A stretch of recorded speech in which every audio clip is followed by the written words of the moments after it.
So the other day I was on Instagram, just goofing off, when all of a sudden one of my Patreons sent me this DM. Make a series where you review all Barbie movies next. And I responded with, why not? After all, she is a patron, which by the way, if you guys join my Patreon, you too can decide my next review. Promotion aside, after that DM, I decided to research these films, and I'm gonna be real with you guys, I don't know a thing about Barbie.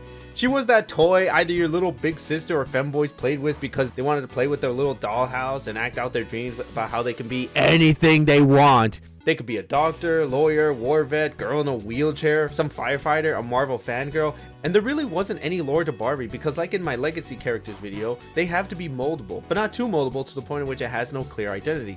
So yeah, Barbie was just a doll that girls played with, and I guess because of how malleable she was, they just threw her in every scenario you could think of, most of which is the obvious, mostly girly crap you can think of. Oh no, Barbie's a princess and she broke a nail, or Barbie becomes a mermaid and has to stop global warming, or Barbie's a butterfly and drinks the devil's letters, or they plagiarize some pre-existing fairy tale. And they've been doing this since the W. Bush era. Sir, a second tank has blown up the White House. Well shit, my PSP was in there.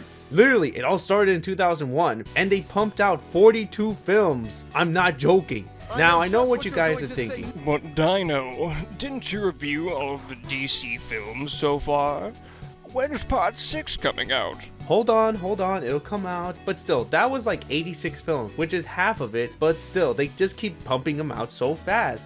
And I decided to watch them all in one sitting. Yeah, that title wasn't clickbait. I legit watched all of these in 42 hours. Hey, look at that, that's my name. And by God did I have a huge headache. So yeah, here's every Barbie movie review. But before that, let me show you this cool PlayStation game I got. Also take a sip every time I say Barbie. You'll be drunker than the Johnny Test challenge. So the first one up on our list is Barbie and the Nutcracker. And it's a musical. And get used to that quote because I'm gonna use it a lot.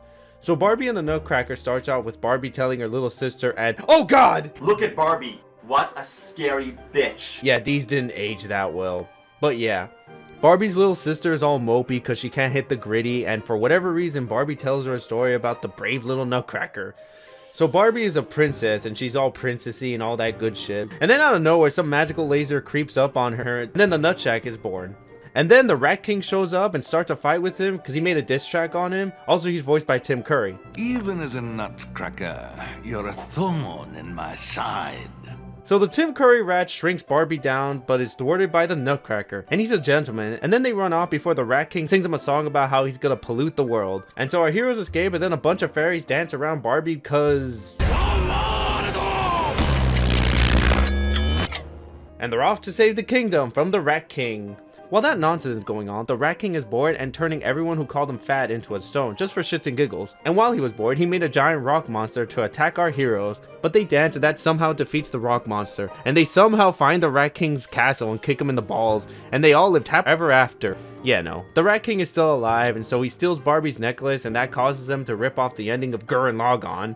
But no worries, it was all a dream. I see the mice had a party of their own last night. It wasn't a party. It was a war. The Nutcracker was fighting the Mouse King, who shrunk me with his golden scepter. I've never heard such a story, even from your aunt. Damn, Barbie, you keep forgetting to take your meds. What the hell? But then we remember that fairy tale Barbie isn't real like Saber Sparks' Dignity, and we go back to the real world, and the little sister was supposed to learn something or whatever. Overall, this film was meh. It was just an early 2000s girly crap that was clearly made to keep your little girls quiet for like an hour while you had an affair with your wife. And for Barbie's first debut, it kind of set the standard for the rest of the films. You'll see why in our next film. Here we have Barbie as Rapunzel. Yeah! So it starts off with the artisan logo. You know, the people that made the Blair Witch Project. You know, the film that made $300 million despite being false advertisement. I guess as a way to have some family films under their belt. So yeah, it starts off with Barbie painting some weird random beach. And once again, look at Barbie. What a scary bitch.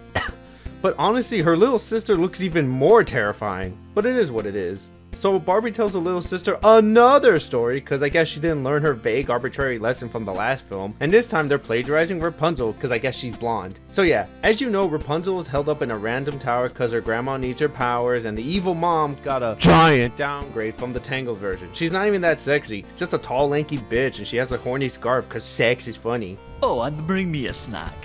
Ooh, your little friend will do. So yeah, Barbie is held prisoner and her only companions are not Bugs Bunny and a purple dragon voiced by Cree Summers. No, seriously. What? You don't think I got moves? 'Cause I got moves. Listen, all I'm looking for is a little apology so I can stop slutting around and we can put this whole ugly mess behind us. So these two are the only things that are keeping Barbie sane. I can't imagine Gothel attending all these balls. I'm taking my balls and leaving. So Barbie finds a way out of her hellhole and sneaks out to Detroit and nearly gets shot. Meanwhile, Barbie meets a generic prince and obviously falls in love with him, and then she comes home and then all of a sudden number 5's dad shows up. Let me see you at your fiercest. Breathe fire. Terrify me. So then we find out that the number 5 dragon can't fly because she's gay, and Barbie rips off Mario Sunshine by making portals with paintings. So she's using this underutilized JoJo powers to visit the prince and steal his money, but then the evil bitch finds out and she's not happy. So she tells Bill Cosby to watch over him as she goes out and kills her boyfriend by running around the maze. Yeah. Oh, and the horny scarf is trying to hit on Bugs Bunny. You're useless. Give him to me. I'll leave you the lucky rabbit's feet. So while that's going on, number 5 talks to her dad to stop drugging people, and now all of a sudden he's a good guy, but can't do shit, so his daughter has to overcome her fears of height, and obviously she does, and then the final battle commences, and it fucking sucks. And then we find out the real reason why she did all this. Now do you realize what a fool you were, Wilhelm? You could have had so much. You should have left me. What? You kept me locked up my whole life because you hated my father? You deserve to suffer as I did. So fuck it, the femcel gets epically and is forever imprisoned with her horny scarf to suffer, cause all these villains need to suffer and have everyone laughed at, and then we come back to the real world and the little sister still hasn't learned shit. So overall, this film is enjoyably bad. A good example of this is like The Room. A good time with your fellas to get drunk and laugh at the horny scarf. Oh, and Barbie runs like the amazing boat. That's worth the price of admission, right? Let's be real with ourselves, she ain't worth it. So they ripped off 2 fairy tales already. What other one are they gonna plagiarize next? Barbie and Swan Lake? Wait a minute. I've heard about that story. I learned about it through Bayonetta of all things. But anyway, it starts off with dancing because that's the whole story. But actually Barbie's in the Resident Evil universe. No, for real. I thought Nemesis was gonna show up around here. You're joking, right? Stars. Oh, what would you like? Dewy crust or sweaty crust? Your choice, sir. Nice and cheesy does it. But no, it's another Barbie telling her little sister a story. I guess that format worked so well before, why not keep going at it? Just repeat yourself till you can't find anything new and still keep going. Anyway, so Barbie's dancing like she's on something, and then all of a sudden she gets lost in the woods, and then a pegasus shows up, and then some forest queen comes up on Barbie's back and tells her some stories about how she didn't give a fuck about some bird guy who stole a pack of Skittles from the forest queen. Oh, and she has some annoying little girlfriend voiced by and then she meets that asshole and turns her into a swan because he's bored. And now she's off on a quest to turn everyone back to normal. Yippee! And she says she has to read out a spell, and then all of a sudden the bird asshole is harassing the forest, but then this bitch is screaming like the banshee that she is and is saved by the bird. Oh, and Barbie meets her love, cause obviously, and he's an archer, and they both have to go to the town because reasons. Oh, and the troll found the spell and that breaks the curse, so that means the movie's over, right? No! They gotta go to some ball and Barbie has to race over there or else the prince will kiss the fake goth Barbie and then an epic chase commences. And by epic, I mean boring, cause by God, I was bored.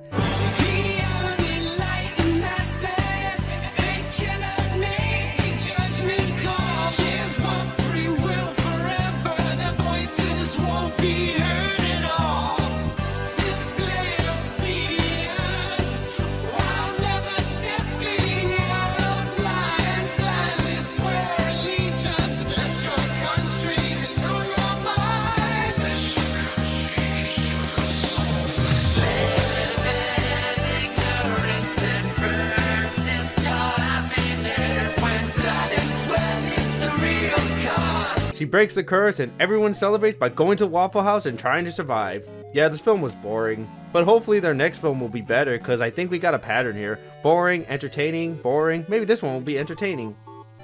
Well, sort of. Up next, Barbie, Princess and the Pauper, and it doesn't have her stupid little sister involved, thank God. But anyway, it starts off with a really ugly Snapchat filter, when we find out that an ugly ass baby is born into poverty, and some princess is born as well. Years pass and find out that the poor Barbie is working for some fat bitch, and then they start singing because this is a musical, about how they want to change the scenario, which obviously means they're gonna switch lives. Meanwhile, the kingdom has no gold, so she calls some evil asshole to help her, and the queen arranges a marriage. We are not establishing a democracy in this house! This is a dictatorship, and I rule with an iron dick! After meeting that character, we meet up with both Barbies and they sing about how they want to be free, they don't need no man girlfriend. While they're singing, the evil asshole is also trying to sing. He then screams because his pegging session is next week. Oh, and he has a poodle because of course, and he's harassing the pussy. So Barbie meets her future husband and they both go to the market. Both Barbies meet up and complain about their lives and how they're so much alike for real. So they both agree to switch and they meet the prince. I'm seeing double here.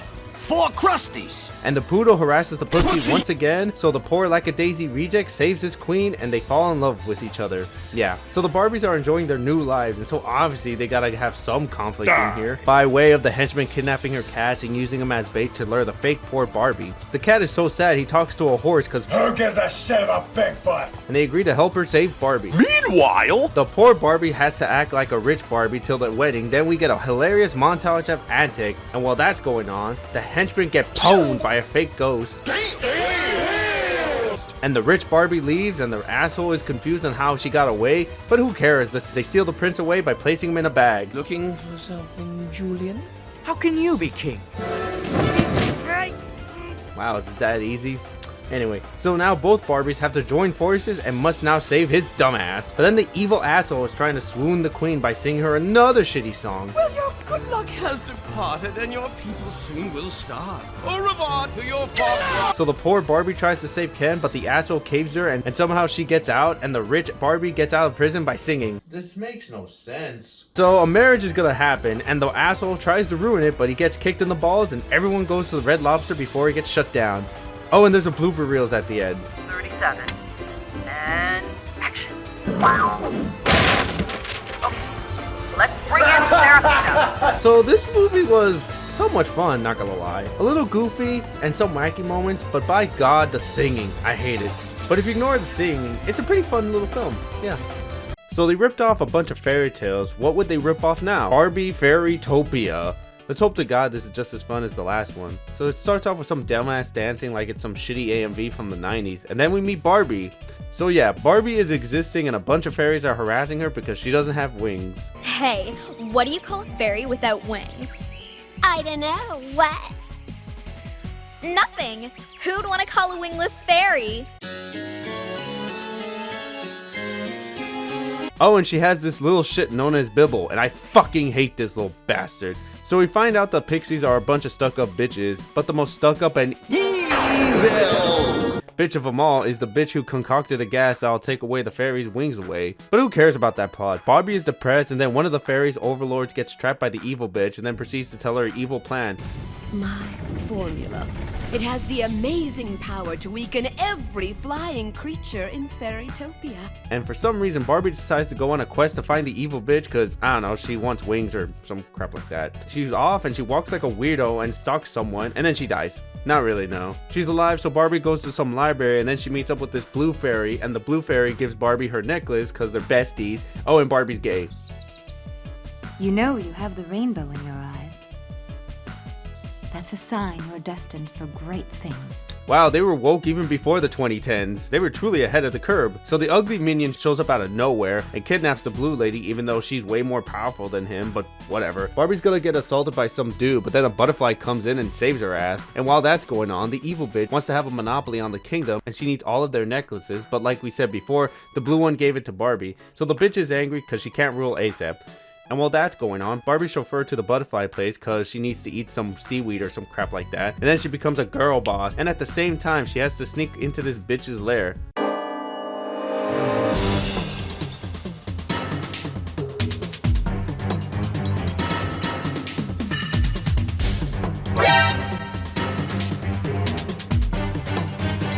And then the evil bitch is defeated and Barbie gets her wings, and now they respect her because she murdered someone. The end. This film was meh, just meh. I barely remember it, other than the scary butterfly thing. If you want to watch a Barbie movie, just ignore this one. It's boring. So yeah, Barbie was a fairy. Now what other girly crap must she become? They do this every sunrise and sunset. Oh yay, horses. So now we have Barbie and the magical Pegasus.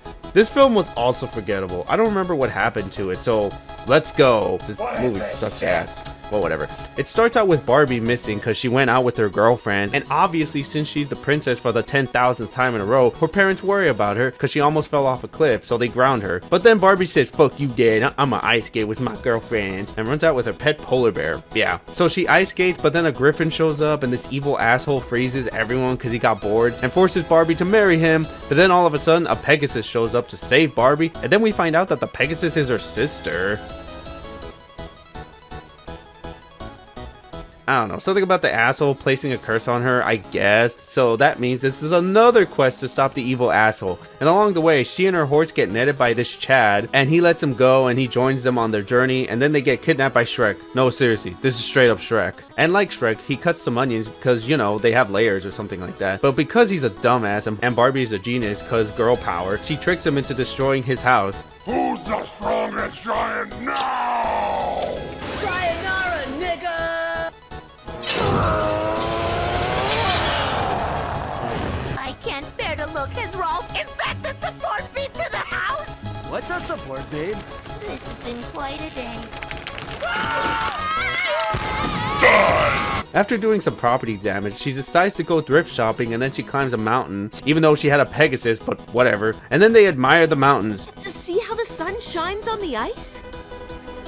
The gem of ice is somewhere up there. I can feel it. Yeah, look at those JPEGs, so majestic. And the asshole goes to the thrift store and steals from him. Okay, dickhead. Barbie gets a magic scepter, just go with it, I don't fucking care at this point. And turns her sister back to human, and the final battle commences, and it's as bad as always. It's a shitty chase.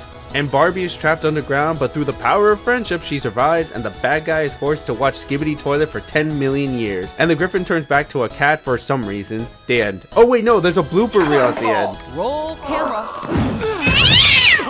Wait for action, please. Please wake up. I need you. Aiden? Let's cut. Once again, another forgettable Barbie movie. I guess to say something nice about it, the bloopers were funny. Yeah.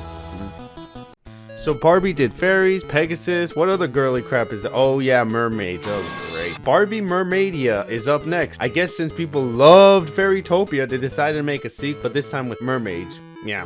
And because this is a sequel, they have to recap the last film. So yeah, Barbie throws a rock at Bibble. It was a big rock. And he still looks like some shitty Sonic OC, and they're goofing off. There's some screaming, and Barbie has to go on another adventure because, I don't know, the ugly troll poisoned the mermaids or some crap like that. The troll steals the pretty boy, and then Barbie's off to save the wizard. Barbie and Bibble are walking along the way, and then, oh god! I guess meme review. Here we see a totally ugly ass turtle on screen, and because these were straight to videos, the models always looked as hideous as possible, since obviously they didn't want to waste any time on making the models somewhat attractive. They created this horrible abomination, and because of how bad it is, it became a shitpost meme / jump scare due to how uncanny it is. And as such, I rate this as an off-putting meme. And now back to our regularly scheduled program. So the turtle guides them, and then we get another jump scare, but this time from a dolphin. Barbie goes to the kingdom, and she has to join a race so she can talk to a snail to cross some lake in the ocean, and the snail's horny? Open my shell. But of course.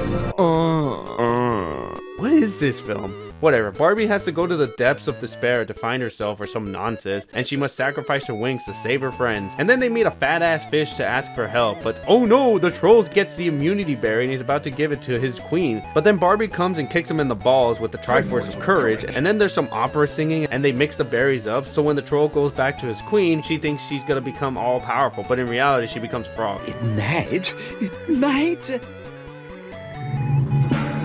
What the fuck? The villain is foiled, the mermaids are saved, and Barbie gets her wings a la Korra style. This film felt like a Mad Lib animated movie. It really sucked. That's really all I can say.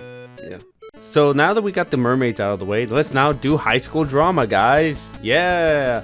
This film starts off with a shitty band song and oh god! Look at Barbie. What a scary bitch. What is up with this animation?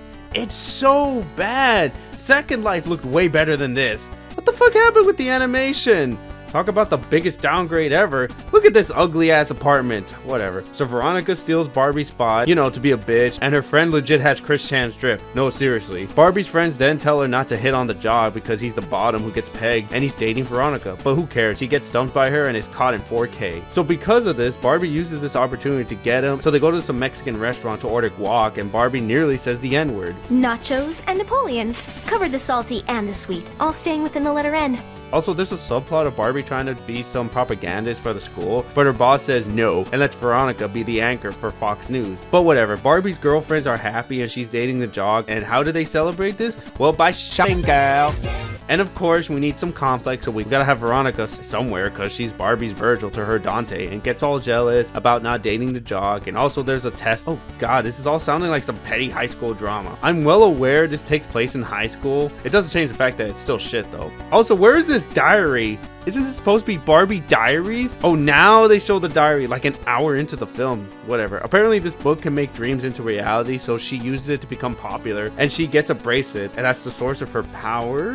And somehow Veronica finds out, so she steals the bracelet and Barbie's whole world is falling apart. But then Barbie goes live on air and has some sentimental moment. God, Chris Tyson's apology tour was way more believable than this crap, but whatever. And because of this, Barbie's accepted by everyone and goes to homecoming. More like Barbie diarrhea. This movie fucking sucks. So we had petty high school drama, some fish story, and something about a horse. Hopefully the next one will be better, right?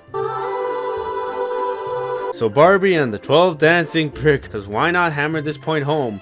Anyway, it starts out with a bunch of random girls dancing because we gotta add dancing somewhere. And we see Barbie and her family living the life and being happy like a generic princess. And her little sisters are messing around during the meetings. And there's an evil cat in here cause reasons. And then out of nowhere, this evil bitch just storms in and takes over the kingdom like how Mr. Beast took over YouTube. Oh, and she has a monkey! And she was apparently hired to make Barbie and her sisters act like proper princesses and whatnot. Can I hold him?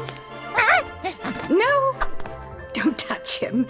He's quite rare. So because the Duchess is literally fascism, no fun is allowed, but the girls say fuck you and still dance behind her back. And then they find out that the dancing is integral to some stone ritual thingy that her family has, and also the dad's dying of super cancer, and that obviously means the Duchess of Evil wants him dead to take over the kingdom. So it's up to the princess to defeat the Duchess with the power of interpretive dance and some shitty gameplay.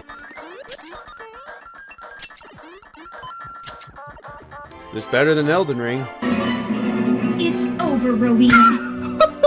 What? Why is that so fucking funny? What the? Oh my god. So Barbie defeats the Duchess by cursing her and her minions to dance forever, which if you think about it, is really fucked up. Literally, no rest till you die. Some existential dread right there. But whatever. The villain is defeated and the sisters all live happily ever after in their fascist kingdom. The end. This film is once again another boring, forgettable film that you put on to keep your little girls quiet for an hour. So yeah, it's another boring film. I just said that. I don't care. Alright, so we got 12 dancing princesses down. Now let's see what's up next. Oh god, no, Fairytopia again. I don't want to do this shit. So I guess Fairytopia is their cash cow because they made another one of these abominations. This time it's the magic of rainbow. You're gay. So yeah, we get another recap of the last film and find out that Barbie is this mermaid fairy hybrid thingy. And I thought Ichigo was a weird chimera, but whatever. Barbie wakes up and we once again meet the little satanic shit Bibble. Man, fuck this little guy. Barbie talks to the blue ladies and says how she's gonna be their apprentice, and also the troll who gets pegged comes back and is trying to resurrect his boss cause reasons. So Barbie does a training montage to become some bleach captain of the fairies, and then Pepe the alt-right frog shows up, and Barbie, obviously being a good person, takes her in, but in reality it's the evil bitch from the first movie. And somehow she's able to switch her bodies with one of the councils. At this point I don't question it, and through some mumbo jumbo Barbie accidentally resurrects the evil bitch, and now she's obviously going to take over the kingdom and whatnot. But through the power of friendship, Barbie assembles the bitch ass Avengers, and as the mighty Thor did, they make a gay bridge to the evil bitch's castles to have an epic anime battle in which Barbie fucking kills her and gets her gay agenda wings. What? Oh, and Bibble finally gets laid. This film really sucked. Like seriously, why 3? Was Fairytopia that big of a franchise back in the day? Like for real? Once again, a bad film. Ladies and gentlemen, don't watch it. So with the Barbie Fairy saga out of the way, what else can Barbie be? Oh, she's a princess once again, but not just any princess, the island princess. Look at that water, the best the Commodore 64 can produce. And we have some original songs by weirdos nobody cares about. So it starts off with a gay peacock and a red panda that didn't stop 9/11. They were just walking on the beach when all of a sudden they find a dead girl and eat her up. The end. Yeah, not really. They save her and decades pass by and Barbie's all grown up and has the most ugliest elephant known to mankind. And I guess meme review. Here we see the most ugliest elephant that has ever been rendered because they didn't have the time or money to make it look all nice, and honestly their target audience wouldn't care. And as such, we get this paralysis demon that was used quite a lot back in the day as a sort of jump scare for ye old internet users such as myself. And as such, I rate this as a bad meme that should have stayed buried and now back regularly scheduled programming. So Barbie starts singing because this is a musical and it's about how wonderful the island is. And more shenanigans ensue. And then out of nowhere, Ken shows up and starts singing about how he's gonna colonize her islands and it's supposed to be romantic. Whatever. They encounter each other and Barbie shows him the island with her friends and tells him she can talk to him because she didn't take her meds. And so they go back to the real world to refill him. And as they go along, the princess starts singing again on how the prince is horny for some girl he just met. And they finally land to the real world and she shows her his kingdom. And as such, his parents bitch at him about picking up a random girl from an island. And because we live in medieval times, he's being forced to marry a girl he doesn't like, and he actually wants to marry the random girl he met on an island. We then meet the random girl's mom, and she's the witch from Hocus Pocus. And she starts singing about what her daughter wants like a true aristocrat. And once again, the fat bitch wants to kill the king to rule the kingdom. Jesus, how many times have we done this song and dance? We then have an awkward dinner with the family, and then we gotta go to a ball, cause you know, royalty. So the animals start singing about what to wear for the ball, but Barbie says fuck that and made herself a peacock suit and stuns the whole crowd. And through some shenanigans, the evil bitch drugs the animals, but Barbie conveniently has the cure, but is then imprisoned by the prince's father. But then the prince says, "Dad, I love her, please let her go." And his dad said, "Okay, but only if you marry this bitch." So he does, and Barbie gets cucked in a weird way, so she buck breaks the evil bitch and marries the prince. Oh, and Barbie was some long lost princess as always. The end. This one's okay, I guess. Once again, it's just mid. And I'm well aware that I've been saying that these past few reviews, but can you blame me? They're all the same generic princess crap that was made to appeal to little girls from the 2000s. But they do get better, but we got a while to get there. But hey, I'm having fun.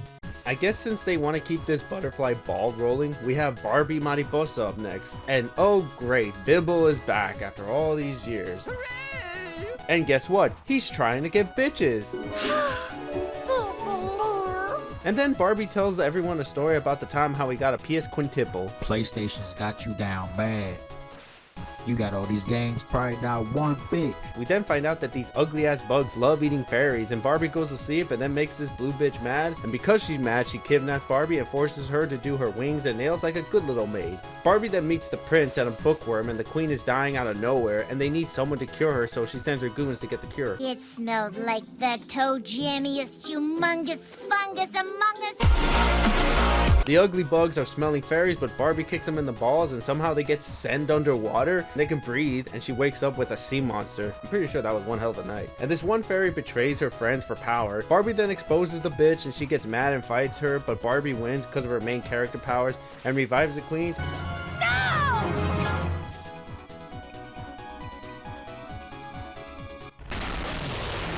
And you gotta believe in yourself or some shit like that. I don't know. This film feels like a Mad Lib script of nonsense and just stupidity. I know it seemed like I was rambling, but no, this actually does happen in the film. And I hate it. Up next is Barbie and the Diamond Castle. I don't know, this was pretty fun if you ask me. It starts off with Barbie writing a country song and her little sister Barbie, being all bratty. And then we get those fairy tale stories. I haven't seen that in a while. It follows Barbie and Alexa finding two hearts and singing and dancing, and then all of a sudden,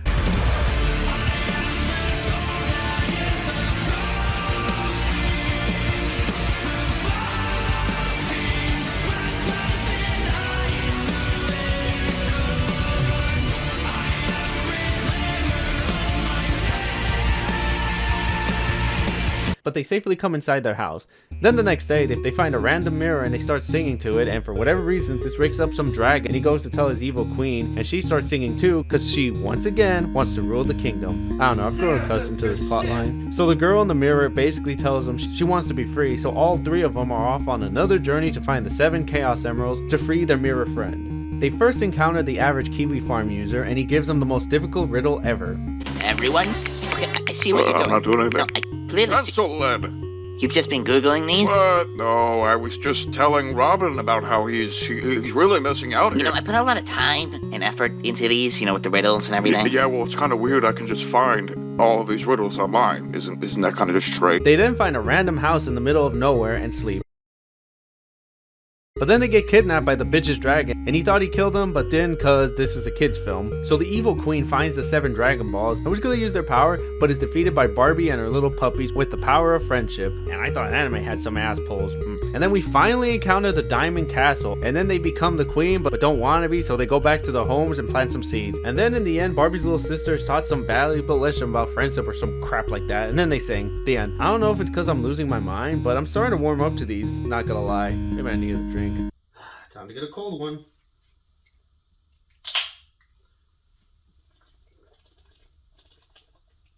Oh, look at that, a Christmas movie, and it's Christmas! Oh my God, it's Christmas! Goddamn Christmas!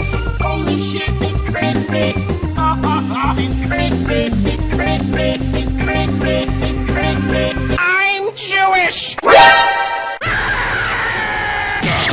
Merry Christmas! Here we have Barbie and a Christmas Carol. So the film starts off with her little sister being all grinchy and hating Christmas, and as usual, Barbie has to sit her ass down and tell her a story. It's literally a Christmas Carol, Barbie edition. There's some uptight snobby character who doesn't care, so they get visited by 3 ghosts, Christmas past, present, and future, so the snobby character learns a lesson, and they have a change of heart. The end.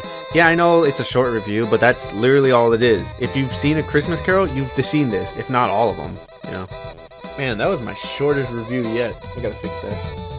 Up next on the plagiarizing chopping block is Thumbelina. It starts off with Barbie being a teacher of all things and making her mocap students care about the environment. And then all of a sudden, it's story time! And then we get transported to the magical world of these ugly little gremlins, and they're riding plants and are all happy, all except Barbie. She tries to fly but fails, and then all of a sudden, a hummingbird warns them of the future dangers ahead, and then... Man.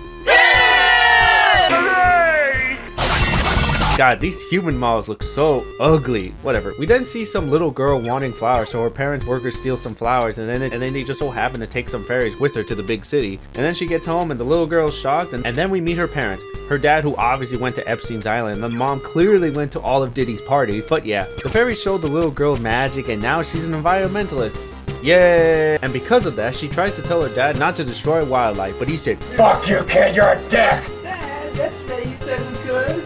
I didn't talk to nobody yesterday. I was in the car taking a shit. So she takes matters into her own hand and assaults her dad's workers. Yeah, take that, you a proletariat fat ass. But then all of a sudden, her parents now care about her and tell their workers to stop, but they still go through with it. But then a giant flower stops them, and the fairies are saved, and our kids are taught a valuable lesson. If you don't get what you want, just use violence. I say the whole world must learn of our peaceful ways.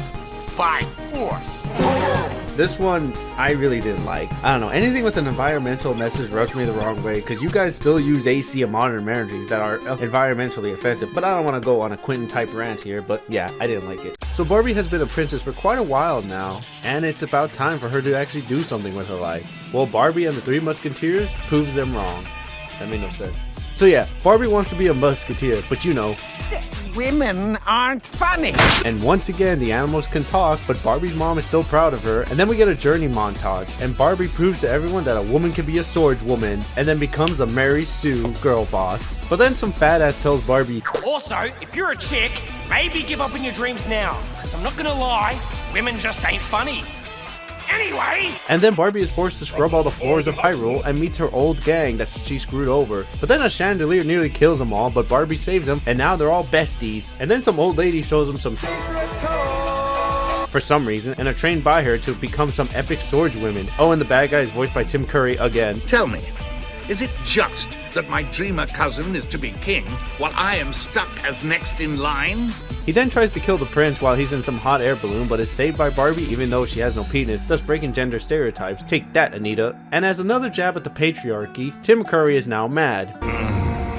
And with the power training montage, Barbie and her friends scrub all the floors of Hyrule. But then Tim Curry becomes a cuck and wants to kill the prince. So Barbie sneaks into the ball to guard the prince, and she gets to dance with him. Yay! But then the final battle commences. And it's dumb. Tim Curry is defeated, and Barbie is now seen as a musketeer. This movie was dumb fun, not gonna lie. I really liked it. I don't know if I'm going crazy, but hey, give it a shot. It won't hurt you. So Barbie has been a princess for quite a while now, so why not become a mermaid? Cause that's another girly thing, right? So here we have Barbie A Mermaid's Tale. And as such, this is an obligatory beach episode, and Barbie gets and she can talk to dolphins because it's been established that she doesn't take her pills. And because this takes place under the sea, they have to rip off Aquaman with the backstory. And now she wants to go back to the sea and find her mom, who is thought to have been dead but is still alive because of some broken necklace thingy. So they go to Atlantis and they tell her to cover up her feet or else Dan will come out of the coral and offer her a show on Nicktoons. Sweet!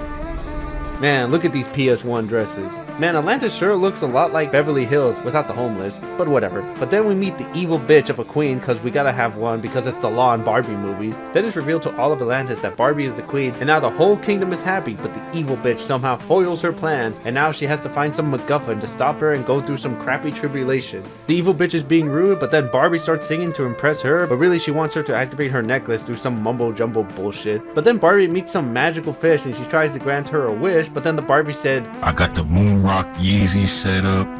I'm gonna go to the moon, get a moon rock, and put the shoes on top of the rock.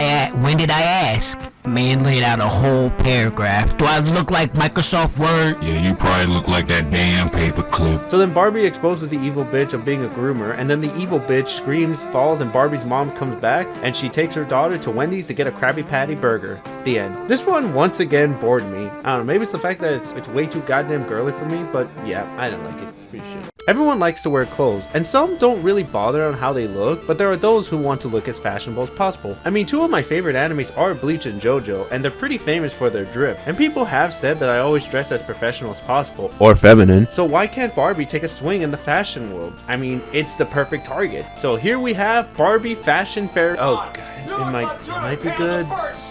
So it starts off with some generic drawings, and the fat bitch from the previous film is back, and she has an army of green penis. Wait, that's terrible. I quit. What?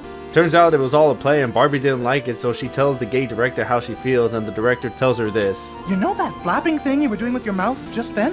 You mean expressing my opinion? Yeah, that. No more of that.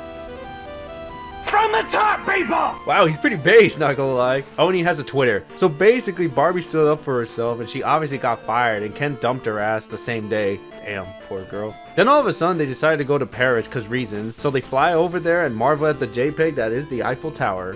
We then go to the hellhole that is LA and find out that this is all a misunderstanding on Ken's part, so he has to fly his ass to Paris to apologize. We then meet Barbie's rival, some Veronica trying to rip off the JoJo style, and Barbie's wearing a yellow vest cause banana! We then meet Barbie's aunt, who is an how do you say that? I don't know. I'm gonna put it here on screen. And once again, we have talking animals. Meanwhile, the quirky French girl tells Barbie about some magical closet, meaning these films are connected Avengers style. Well, they're just as bland as forgettable as them. Oh yeah, and some fairies show up and make Barbie's dress all pretty. Meanwhile, Ken is stuck in Pittsburgh. Oh shit! We then gotta have some form of conflict in the film, so we find out that Barbie's aunt sold her shop because of some contract bullshit. So it's up to Barbie to save the day, but the quirky girl goes shopping girl to find some inspiration. Somehow the French Veronica finds out about Barbie trying to save the shop, so she and her bootleg minion are snooping as usual, I see, and are plotting to steal the fairy since it's the source of the power. So they kidnap them, but the pets are there to rescue them because fuck it, why not? Veronica still shows her crap in the beauty pageant and obviously loses, and then Barbie comes in and wins the pageant. So Veronica lost and will be tarred and feathered and called fat in public, but then Barbie says to hell with that and forgives Veronica because, I don't know, the power of friendship and whatnot, and everyone goes out to the Waffle House and nearly dies at the end. This was another meh. I feel like I've been saying that a lot, but honestly, that's how I've been feeling these past few films. Fuck it, that's how I feel. Meh. It's been a good while since they utilized the fairy aspect of Barbie, so I guess they had to go back to their roots with Barbie Fairy Secret. Not just Fairy Secret, the Fairy Secret. The film starts off with some shitty has-been wannabe song. Can you keep a secret? Shut up! And then we get a lovely JPEG of downtown LA. Hey, where's the wave of homelessness?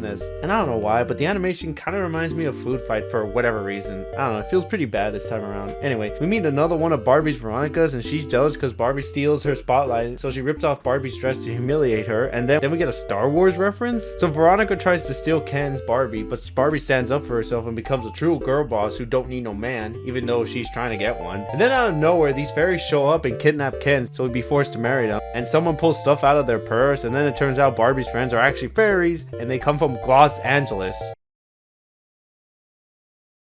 What? So they go to the fairy dimension and have to challenge these Winx Club rejects. But then Barbie didn't put on the right way, so she's stuck in Paris now. And the door to that dimension is in some fashion store. You're sure you can do this? I'm a shoe fairy. The more fabulous my shoes, the stronger my magic. Check these babies. Hey! This motherfucker got them big keys! We then find out that Ken has a tight pussy, and Barbie can fly now. Some old fairy gives him the keys to the door and also a potion to cure some curse, I don't remember. And Barbie gets her wings by shopping, girl. What is up with you and shopping, Barbie? Seriously, what? And you're always maxing out my credit card. And that somehow gives her wings? Whatever, I'm gonna speed things up. I'm getting a headache. So there's an epic duel without any Yu-Gi-Oh cards, so it sucks. And there's a wedding for some reason, and I don't know why. And Queen Bitch sends him to the Shadow Realm, but then Barbie escapes the Shadow Realm and stops the wedding by pulling a Shrek and giving the potion to the queen. They say sorry, and then they go back to the real world, and they must keep their fairy secret fairly secret. This movie was just another mess as always, and it honestly gave me a headache. I don't know why, but this was the worst FMV I've ever seen in my life. Don't watch it. Okay, so now what's Barbie gonna do now? It's ball at the school. We need to leave now, or you forfeit your scholarship. Oh, she's gotta go back to school because she's not like other girls. And she has to be taught how to be a proper princess in Barbie Princess Charm School. Yay! So Barbie's living a regular life until she finds out she's a princess for the 10,000th time and she gotta get her ass back to school. But not to China, Illinois, no, but to Charm School. And really, it's just a shitty who wants to date a prince type of thing, you know? So Barbie joins the school and she's such a klutz. Oh no! Hell no, man. What the fuck, man? Also, Air Bud is here because we need a talking animal somewhere. I mean, it's right here in the Barbie contract. Our world-class amenities include a state-of-the-art digital classroom. Man, look at that animation. State of the art since 1996. And as usual, Barbie has to have her Veronica so we can have some drama. Blair Willows! Anyone seen a Blair Willows? After that Mr. Beast orientation, the real orientation begins, and we meet Banana Bitch, and she teaches him how to dance like proper princess, and obviously Barbie dances like a klutz, and this makes Veronica very mad. Also, Banana Lady somehow finds out she might be related to Barbie. Then Barbie is taught by the headmistress on how to dance, and then it becomes Karate Kid. No, seriously. And then the Ken dolls show up, and they gotta dance like supreme gentlemen that they are, but then Barbie is a klutz as always, but then everyone sees her clumsiness and start mimicking her, and as you know, it becomes a dance party.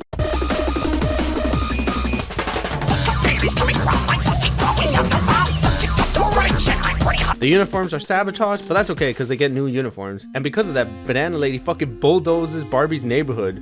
Fucking bitch. And I guess because of this, Veronica warms up to Barbie and she's about to be crowned. But because Banana Lady doesn't like her, she tries to Princess Diana her, but Veronica stops her because she's a good guy now, I guess. And Veronica crowns Barbie, and then we have a Sailor Moon transformation scene because girly crap. I don't know.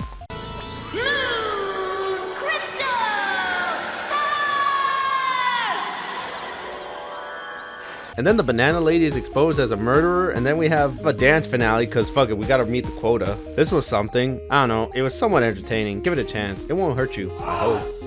I guess since now that the sisters are canon, we gotta have another Christmas special in Barbie, A Perfect Christmas. So it starts off in Barbie's Malibu as hell mansion, like yeah, we get it, you're a rich bitch. And we finally get to see her little sisters, Chelsea, Stacie, and Skipper. And they're all putting away their clothes because they're gonna go to New York and spend Christmas there with their aunt from France. How do I know this? Well, they sing about it. Can't wait to rock the Rockefeller Center skating rink. Bitch, you don't know shit about Rockefeller Street unless you heard the Night Court version of it. We then find out Chelsea wants to feed the penguins of Madagascar while in Central Park, which by the way is ungodly small. I should know, I went to New York and it smelled really bad, and I saw a rat the size of my cat while there. You don't mess around in the subways. Yes, look at that. Them turtles be smoking them weed. So I'm just over here minding my own business with Random here. We're gonna go buy crack under this bridge. Oh, hell yeah. But enough about my antics. Let's go back to Barbie. So they're in first class because obviously, and apparently Stacie doesn't like Chelsea because she mimics her, and that entitles her to be a bitch towards her. But whatever, they're on their way to New York to commit 9/11/2. Escape to Africa. Escape to Africa. How's that 9/11/2? We have a severe weather system in our flight path that will force us to make an unscheduled landing in Rochester, Minnesota. Well, shit. But no worries. Barbie promises that they'll have the perfect Christmas there. Title. So they're driving through a storm in Minnesota, which by the way, what the hell is over there other than Nicky Boy? Oh wait, X is over there. Never mind. It's a cool state. So they keep driving and then they find Hotel Transylvania. They actually go to Has Been Hotel. Why? Because the main hostess is actually Charlie in human form, and like in the show, she also sings. I don't have time for this chicken shit bullshit. You know, I just noticed the animation here looks really wonky. It legit reminds me of Food Fight. I guarantee you they most likely use motion capture to animate this, but whatever. So Charlie sings about giving presents because that's what they do, and Chelsea thinks this is the actual North Pole. Oh, and she's being racist. But the LFs all have pointy ears. Hello. Rude.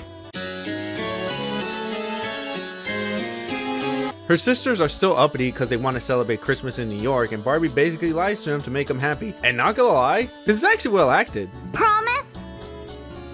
I promise we'll have the perfect Christmas. So once the girls knock out, she goes out and her and Charlie have a little talk. Well, the perfect Christmas isn't an object like a dress or an ornament. It's a feeling, one you get by finding joy in the people and things all around you. You can't take that away from anyone. Okay, then explain why companies overhaul their advertisements Black Friday and consumerism at its peak during this time period. This is some bullshit. Anyway, Barbie wishes upon a star, and the next day the sisters go out because Chelsea thought she saw Grandma get run over by a reindeer, but no, they're just dogs. And then Chelsea is kidnapped by the dogs, and so her sisters must find her, and they do. And then out of nowhere, they find a random barn in the woods, and it's full of presents, once again proving her Santa bias. And then they walk back and find a random gas station with some shitty boy band, and they recognize Skipper. What the? So Skipper hires them for this big Christmas extravaganza, and things seem to be going well. But because we need drama, Stacie's being all bitchy towards Chelsea, and then she kills some guy, but who cares about him? The Christmas party has been ruined, and it gets legitimately emotional afterwards. Like, what? No way. It's all ruined. It's almost time for the show, and everything's ruined. And because of this, Chelsea runs away, so Barbie and her sisters must find her, and then a storm hits and time's running out. But thankfully they find her, and that big ass barn just so happens to be nearby and is all fitted for the show? But how? Sleigh tracks? Those are way too big to be from Rudy's sleigh. So the show goes on without a hitch, and then out of nowhere the rich aunt shows up cause it's a Christmas miracle. And then it ends with a gay ass song. This film was pretty heartwarming in a cheap girly way. Sure, the animation was wonky, but overall I think it was pretty good, not gonna lie. Give it a shot. Oh boy, we gotta go under the sea again in Barbie Mermaids Male 2, because the first one was so great. I think I already made that joke. Whatever. We get a recap of the first film, and we meet a gay seahorse, and we meet Barbie, and she's all chill, cool, surfer like, bro, yeah, man. While this Veronica's all butch, mean, and eats veggies, and Barbie does an epic fail, and Veronica rubs it in her face. But joke's on her, the press ignores her, because they know she ain't the main character. So Veronica obviously gets mad and starts talking to a fish like the schizoid that she is, and the fish tells her to steal Barbie's necklace to rob her of her power, and she does that, and now she's a mermaid. She then gets bamboozled into saying some mumbo jumbo into a vortex, and resurrects the evil bitch. Freedom! Well done, Alistair. And Barbie, being the zoomer that she is, says there are bad vibes here once the evil bitch has been freed. Now that the evil bitch is free, she's gonna need some henchmen to do her dirty work, and some big ass fish are gonna eat Alistair, but the evil bitch does the funny turn evil big guy into her bitch. You're too late, Krabs! I've drawn myself as the Chad, and you as the Soy Jack. As because of this, she tells them to join her, and since they're all bottoms who get pegged, they join her. Barbie then finds Veronica and is about to be eaten by a whirlpool, and her being a good girl saves her, and now they join forces to save the ocean. The evil bitch returns to Atlantis and unleashes her fear toxin. Okay, why did you have to rip off Arkham Knight like that, bitch? But Barbie frees her mom from horny jail, and because of this, they're now indestructible for whatever reason. Barbie then sits her fat ass down and is now queen for the 50,000th time, and Alistair is then thrown into pegging hell. Oh, and Barbie gets legs now and is some mermaid-human hybrid BS like Aquaman, but less cool. Well, I don't know about that anymore. This film was another generic girly crap, and as such, it's meh. Other than the fish being named after that funny radio demon from the Demons Having Sex show, it's meh. You know, one of Barbie's main trademarks is that you can be anything, but in all these films, other than the Three Musketeers, all she's been is some princess or some basic ass bitch. When is she gonna change suit?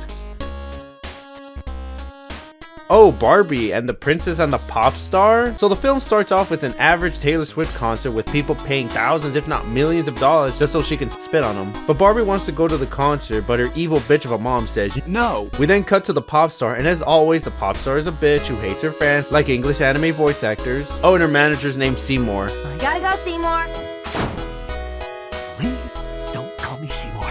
Hey, Hey, is there a butts here? See more butts? Hey, everybody, I want to see more butts! And it turns out the princess of whatever Topia wants to have a photo op with the pop star, and they both start singing about how their lives suck and how they want something new. And oh, look at that, they both look the same. There's no chance they're gonna switch lives once they meet up each other, right? Yeah, no way. No, yeah, they fucking do. All the while, Barbie's aunt is an uptight wench. Enough is enough. I promised your dear mother I would raise you to be a proper princess. She's a bitch! We then cut to Seymour, and as if it couldn't be more obvious, he's a bottom who loves to get pegged, and the CEO of the record company is quitting reviews, fat ass and all. We then find out that the bottom's tragic backstory. That tragic day. I'm a kid, Mom! Fuck you! Fuck you! Fuck you there! And that was that. My singing career was over, kaput, finished! You're telling me he choked up just once and lost it all? So after that nonsense, Barbie and the pop star switch places, and both are obviously happy for the mix-up. Barbie becomes a Swiftie and actually writes songs, and the pop star enjoys the life of royalty. Also, she has some magical MacGuffin, and the castle has fairies, cause why not? I don't even question that at this point. I just said that. And somehow Seymour sees the fairies and sneaks into the castles, and I thought Social Security had bad security. But yeah, he goes inside and the aunt, for whatever reason, gets all horny for him. Delicate yet saucy. Not unlike you, my dear Duchess. Or may I call you Amelia? Oh, Mr. Kreider, please do. And then we get a wacky montage. And as always in these stories, the switcheroos don't want to leave just yet and ask for one more day. And in that time frame, Barbie writes a hit song that's so big you think it'd rival Michael Jackson's. But as we all know, not even the greatest modern hits aren't even worthy to be the dust that's on his shoes now. But then Seymour Butts steals the fairies to get some power, and then a stupid epic battle commences. And as always, it's fun. The bottom gets thrown in Honey jail, but the tree is destroyed because they need to add some form of tension. But they remember their MacGuffin and save the day. Huzzah! Other than Seymour Butts' existence, I didn't like this movie. It's just another one thrown in the pile. Up next is Barbie and the Pink Shoes. Damn, we're really scraping the bottom. No, it's not even the bottom anymore. It's the calcified clay beneath the barrel. Barbie and the Pink Shoes. Oh, great. I'm gonna need another drink. Jesus Christ. You could clearly tell this shit was motion captured, and Barbie has no ass, like damn. Anyway, we get some child dancers, and after that they get yelled at by some 10,000 pound whale of a woman. And after that, Barbie freestyles and makes Madame Butterfly mad, and something about some white dress. And then Barbie puts on the pink shoes. They're beautiful. He's ugly! Ugly! Ugly! Ugly! And then gets transported to Isekai land, and then the play becomes real. Some girl gets arrested and the white bitch shows up, and by God does she look terrible. In fact, all these movies look fucking terrible. Fucking leftovers of the early 2000s CGI renders. Whatever, some swans turn into women cause this is Swan Lake, I guess. Meanwhile, Barbie dances with one guy just once and they want to get married. I don't even question it at this point, just saves me from a headache. And then some evil wizard asshole shows up.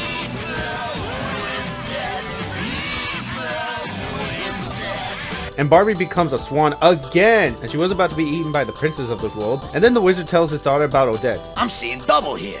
4 crusties. The white bitch shows up and frees Barbie's friend and gets kidnapped. Barbie is then forced to dance for the white bitch's amusement, but Barbie dances like a klutz, and because of this Fortnite cringe fest, this destroys the white bitch. Then she returns home. We then end the film with Barbie dancing like a klutz, and then all of a sudden, the old lady is impressed at the end.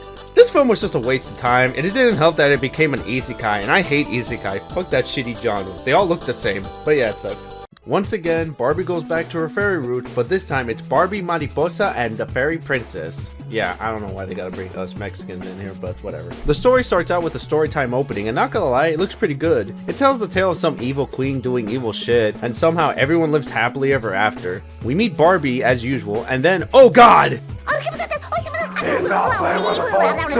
Oh great, she has another flying hairball. Whatever, it's better than that satanic pubic hair. But yeah, I guess there's a turf war with the fairies and the butterflies, as seen here with Lord Fatass. So Barbie participates in being the ambassador to meet up with the fairies and calm relations down. Why is this so political all of a sudden? Whatever. Along Barbie's journey to the crystal meth, she meets some random bitch. Barbie then goes to this random place, and this ugly hentai bastard beats that little pink shit. Barbie then meets the butterfly king and has dinner with him, and it doesn't end well. Fuck you! Fuck you! Fuck you! Fuck you! I said fuck you first, so fuck you! Hey, there's a whole lot of fucking going on in this room.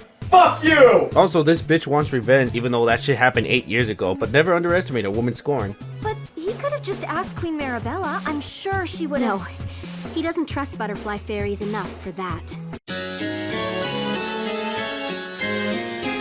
Oh yeah, racism is a big deal in this movie. We gotta have some derivative conflict here. Yeah, we get it, racism is bad. Whatever, the princess shows Barbie her library because bitches love libraries, and she also showcases their crystal power, and it's obviously gonna get stolen, and Barbie's gonna be blamed for it. Then we have a ballroom dance, and they both dance all stupid cause reasons, and everyone is amazed, but oh no, Barbie is accused of stealing! Fuck it, I gotta wrap it up. So the evil bitch has the crystal meth, and Barbie defeats the evil witch by kicking her in the cooch, but then they pull the whole, oh no, the bad guy's defeated, let's make him into a good guy stick. The end. This movie I didn't like. The messages are way too preachy and the stories are so dumb, so me no likey.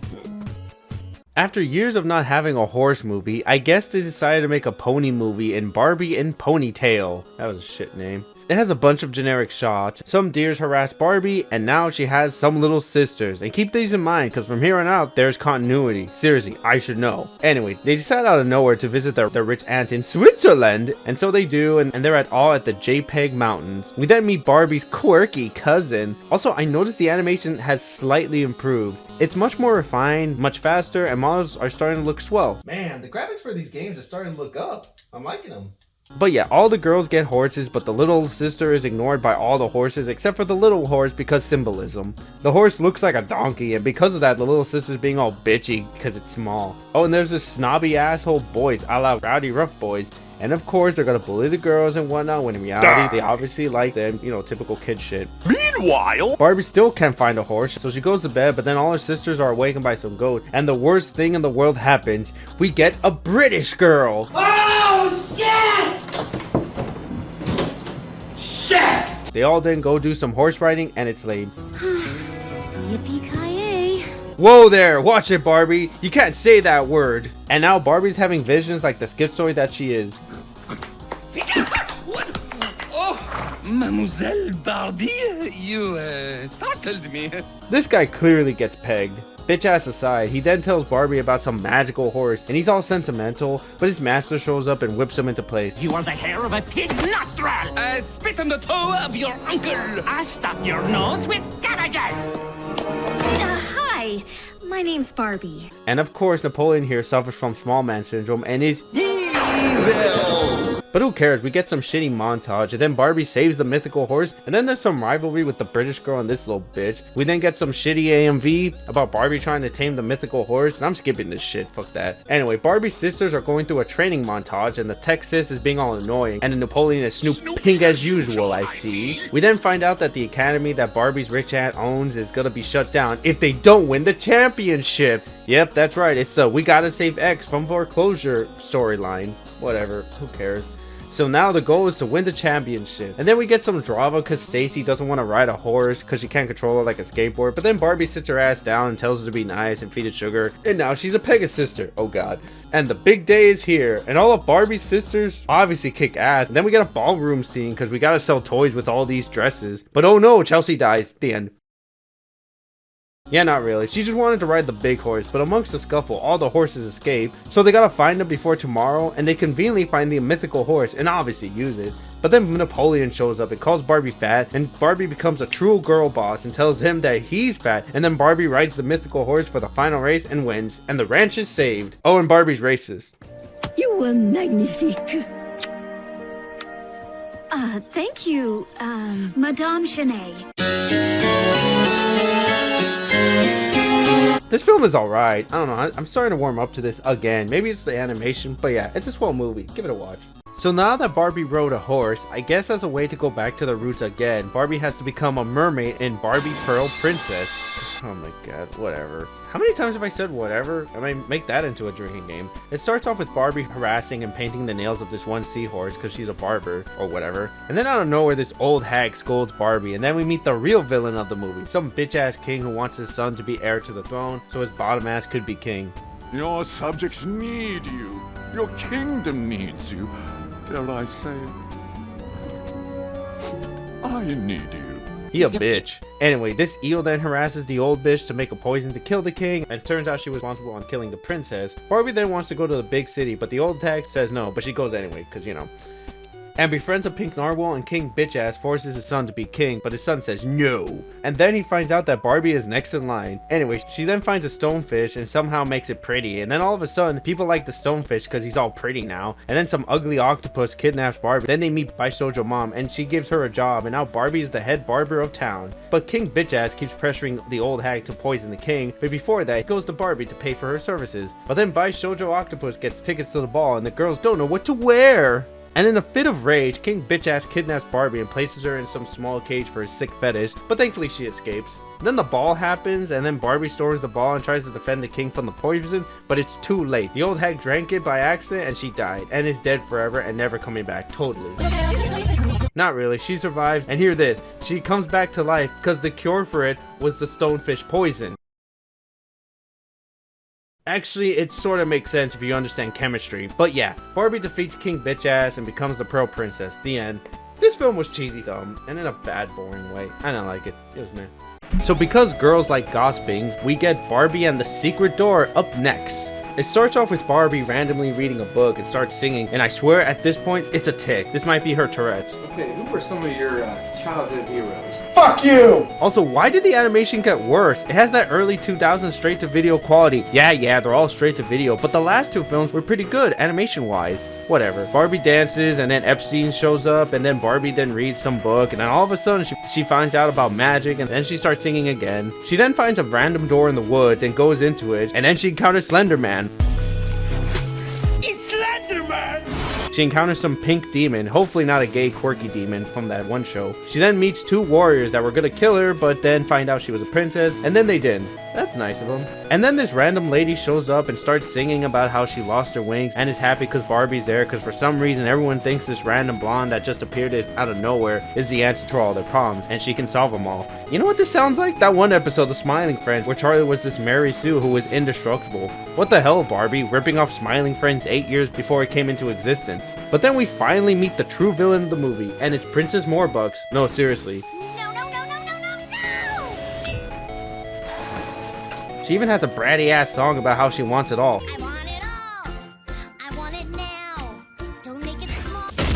Now Barbie starts singing again, but whatever. Barbie has to find some unicorn queen and she does. And Princess Morebucks tries to steal Barbie's magic because she has some for some reason, but epically fails. So she says fuck that and finds a random village and steals their magic and is a god. And then you know what Barbie does? She lets her have it. Why? Because she knew that she couldn't handle it. So once again, Morebucks gets owned and then we find out that she was just a home alone little bratty bitch the whole time because her parents literally show up at the end. And then they send Barbie home and the moral of the story, I don't fucking know, dude. This film was honestly funny, especially Princess Morebucks. I'd recommend getting a group of your friends, get some beers, and have a grand old time. But remember, drink responsibly. So Barbie has been so much recently. Mermaid, fairy, horse rider, a fucking princess way too many times. And like they said, you can be anything you want. And since this was 2015 and the whole superhero craze was at an all-time high, they decided to make Barbie a superhero in Barbie Princess Power. So yeah, Barbie is royalty, cause of course. And then we see the royal advisor is the bad guy, Rasputin looking ass bitch, and has Pepe, the alt-right frog, as a sidekick. Yeah, he's really shallow, but whatever. He makes some potion that makes people powerful, and it lands on some butterfly in the lab, and then Barbie is just twiddling her thumbs. Then all of a sudden she gets bitten by some radioactive butterfly and becomes Miraculous Ladybug. Oh no, fuck out of here, blue bitch for life. But yeah, Barbie gets superpowers, and as such she has to get a costume, and she gets the most basic bitch costume ever. Oh my god, bro. Oh hell no, man. What the fuck, man? Get your ass on, boy. And then we get some recreations of those Chinese safety videos you see on Instagram. But unlike those videos, they end up getting saved by Barbie. And Barbie just flies around stopping bad guys. But of course, we need a Veronica in here to cause tension, and she gets powers, and so we get some rivalry right here. Some Bayonetta Jean vibes. Then all of a sudden, Barbie gets exposed as a superhero because of some ring. And then her parents find out and they ground her for 10 million years. No candy, only veggies. Temu Rasputin then gets powers and he's still a bitch because he caused the volcano to blow up and destroy the family. Oh wait, that is some villainous shit. But who cares, because now everyone has superpowers. Nigga, do you not remember what Syndrome said? And when everyone's super, no one will be. Whatever, so Barbie has to save her house and town because of the volcano, and Veronica comes in and says she's a good guy now because plot, and then a shitty fight happens. They then kick him in the balls once again and throw him in jail, and Barbie gets a new suit and flies off to destroy cinema forever. The end. I may have ragged on this, but I actually thought it was fun in a stupid, self-aware way. So yeah, I'd recommend it. Am I going crazy? Fuck it, we did heroes, now let's go back to being pop stars. We got Barbie and Rock and Royal right here, ladies and gentlemen. So yeah, Barbie is once again a princess. How many times do you have to be a princess, Barbie? Seriously, like what, is this the 50th time or something? I don't get it. Whatever. Barbie is a princess and there's a rock star, and they both have to go to school. And they're obviously gonna get switched up and go to the wrong school, and both of their schools are just a pond away, a lake. Whatever, both meet their respective teachers. The princess school has some queen loudmouth bitch with a swirl in her hair, and the music teacher is some Elton John wannabe ass. And then all of a sudden, both Barbies meet their respected Veronicas, and then musical shenanigans ensue. We then find out about both teachers that want to steal the other's lands, and then they get heated, and you can clearly tell there's some high sexual tension here. We then meet their quirky roommates, and they're all nice and all whatnot, and then we have a montage. The head mistress gets mad at some JPEG, and she stages a fake concert to steal the land, and as predicted, both teachers dated in the past, yay. But oh no, both Veronicas are bullying our Barbies. Whatever shall we do? I don't know, maybe dance their problems away like the idiots they are. And then we get an anime montage. But in the end, they realize love is more important, so both teachers get together, and both Barbies are accepted and graduated. Yeah, I barely remember what happened in this movie. Up next is Barbie and Puppy Adventure. I gotta see it to the end. Keep it together, man. So the sisters go to Wisconsin to visit their grandma, and then they meet their dog, and the dog has puppies, and by God, look at those Airbud rejects. Talking doggies looking ass. And then out of nowhere, they gotta find a treasure map to the One Piece. Yo! The gay guys are also trying to find the treasures as well, and the puppies embark on their own epic adventure to find the treasure. Yeah, they find clues through a montage. They use an app as a metal detector. They keep digging, they find the treasure, and the bad guys show up and seal them away, but the puppies save them, and then they get the treasure back, and the day is saved. Yeah, I'm gonna be real with you guys, I fell asleep to this. It was really boring, really bad. So now that that crap is out of the way, let's finally get to the good stuff with Barbie Spy Squad. Yeah, why am I so up and down, hot and cold with Barbie? Well, that's because their film qualities go from funny fun to plain boring girly crap. And this one's pretty fun, in a dumb sort of way. It begins with some miraculous ladybug bootleg stealing some chaos emeralds, and then we cut to the title. We then see Barbie and her ethnic friends, because we gotta be diverse somehow, and they're all gymnasts trying to go for gold. But Barbie was doing a backflip and gets scared and loses her balance, and she's all insecure. Oh no! And now she has panic attacks over it. Man, why don't Toonies praise this thing? They spurg over these. Whatever. They live in La La Land, and they go to the Hollywood Hills, which by the way smells really bad in real life. I should know. And then they find out that the Asian girl's mom is some British CEO of some spy agency. Totally not ripping off Totally Spies. We then meet Mr. Z, some uptight R&D guy who's a bitch, which obviously means he's a twist villain. But other than that, we meet some toy cat, which I'm guessing they turned into a toy. And then they meet, oh my god, Scott the Woz! Yeah, he's here, look at him! And he's simping for the Mexican. And then we get a shitty training montage which goes nowhere. And then 40 minutes in, we see that ladybug bootleg stealing more chaos emeralds. And it's up to Barbie's group to save the day. I could stay and hang, but you know me. Places to go, things to steal. Yeah, not really. She gets away, but fuck it, let's have some dressing montage. I just realized there's so many montages in these movies. What is that, their way of padding out the film? Whatever. They're assigned another mission to stop the bootleg ladybug, but fail and lose their spy licenses. But never fret, Scott the Woz is here to save the day, when in reality he's just simping for the Mexican girl. Funny. But oh no! Turns out their rival is the femcell thief, and the femcell is working for Mr. Z. Oh no, I never saw that coming. Whatever. Bootleg ladybug is now a good guy and helps Barbie Spy Squad to stop him. So they peg him, and Mr. Z says the most generic last villain line you can think of. You haven't seen the last of Agent Dunbar. You'll see. Mark my word. Nice work, girls. And all the girlfriends go out to Cane's Chicken afterwards to celebrate. This movie was pretty fun. Stupid nonsensically, but fun. I'd give it a chance. No harm. They even have Scott the Woz here. So Barbie has been a superhero, spy, singer, and what else is there? Yep, Barbie's going to space in Barbie Starlight. This film tries way too hard to be Avatar, and that movie sucked. What do I mean by this? Well, let's take a look. It starts off with some shitty exposition about how this one person will save the galaxy. Meanwhile, on planet Avatar, there's some shitty singing and they got some furball chungus. That's right, Bibble is in this weird future setting, and I still hate him. So Barbie sings about wanting to go to the big city in her Croods 2 looking ass house, and she does, and she falls in love with some dumbass because she dropped her luggage on him. I mean, that's how I met my ex, so... But then all these Fairytopia rejects show up for some bullshit, and this Overwatch reject shames her for being late. We then do a training montage. Seriously, at this point, I'm convinced that these are here to pad out the movie. The Overwatch reject then tells them about this crystal that can save the universe, and she's gonna take all the credit, but Barbie becomes a girl boss, and her Bibble wannabe turns into a cat and dies. Yeah, not really. The cat learns how to fly and looks like some Paw Patrol reject. Speaking of which, it takes nearly an hour for them to go on an adventure. Jesus. They find a giant cat for some reason, play some music, and leave. The bad guy presses the button of doom and dooms the whole galaxy. The villain says it's Jover, but Barbie pegs him, and then it ends with a dance-off. The end. This one was so long and convoluted. I could barely keep up with this story because it was way too complicated for a Barbie film. Like, why? I don't like it. Oh boy, another puppet movie with her and her sisters and the great puppy chase. Oh yeah, and they finally show that you can be anything intro, and it's dumb. And they all go to Hawaii right off the bat cause yeah. Meanwhile, the Airbud rejects are here cause, you know, puppy chase. And the dumbass dogs just walk off and Barbie and his sisters just ignore them cause their Audi rental turned out to be some shitty golf cart. Huh?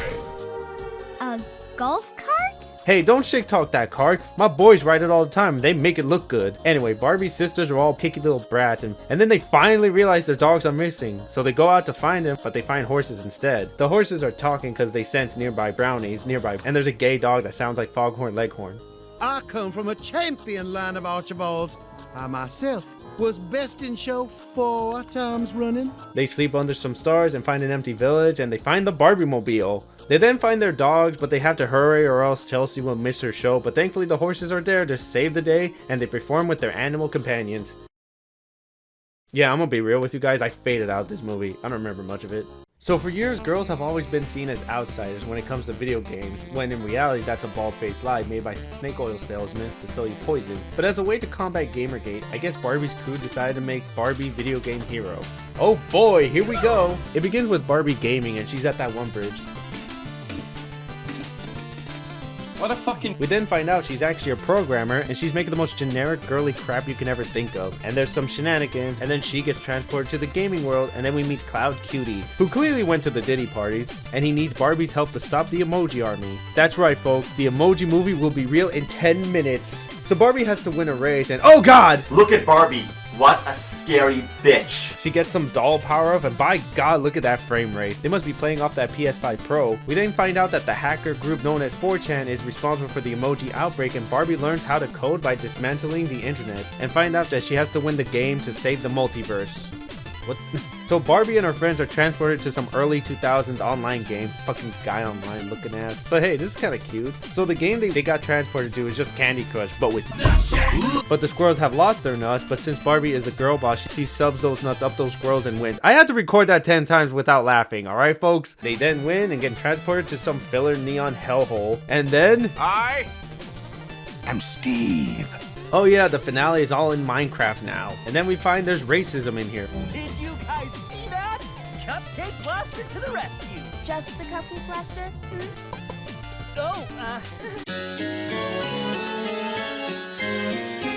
And then they win the game and go home, and it ends with a dance-off. This movie was fun, not gonna lie. It was aware of its dumb premise, and it just said, fuck it, let's roll with it. I'd recommend it. The only downside is it didn't end with this song. Minecraft won't add inches to your kite. So mine it up, mine it up, mine it up, higher. So mine it up, mine it up, mine it up, higher. Whoa.